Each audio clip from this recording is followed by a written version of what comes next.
That is one of the most powerful endings in any film noir, deeper and more disturbing than the finale of the radio show.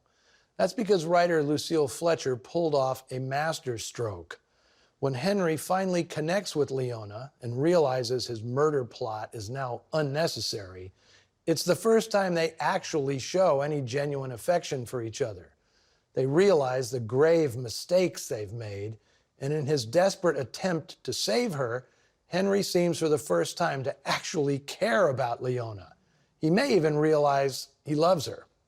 Only it's too damn late. Let's face it, people were made of tougher stuff back then. A major motion picture with an ending that bleak would never get made today.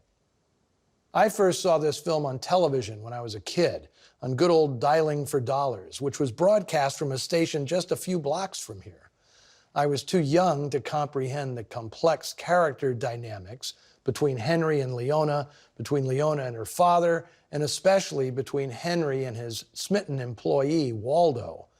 But I was utterly transfixed by the supple and sinister spell this movie casts, especially the scenes where Sally Hunt follows her husband into the subway and on the ferry out to Staten Island.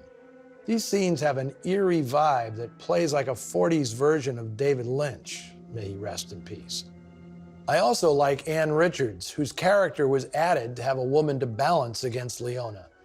Sally's hardscrabble home life, her being a mother, as well as her distinctive voice, were all telling contrasts to Leona. Richards was from Australia, like somebody else around here we all know and love.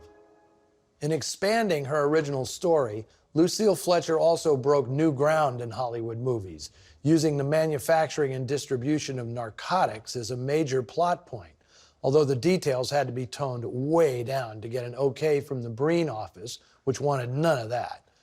Sorry, Wrong Number is also a remarkable time capsule of mid-20th century American life, featuring one scene after another filled with wondrous things now long gone.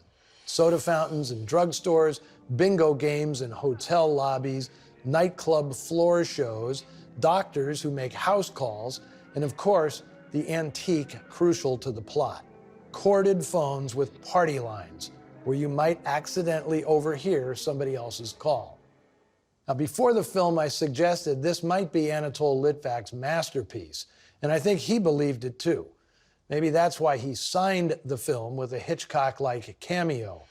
In the scene where Henry meets Sally for lunch, he's unnerved by a mystery man in sunglasses at a nearby table. That's Anatole Litvak. He probably relished unnerving Lancaster, because they didn't get along at all. I could go on. In fact, I did, in an audio commentary for the DVD release of this film. It was, in my humble opinion, the best of the 30 or so I've done.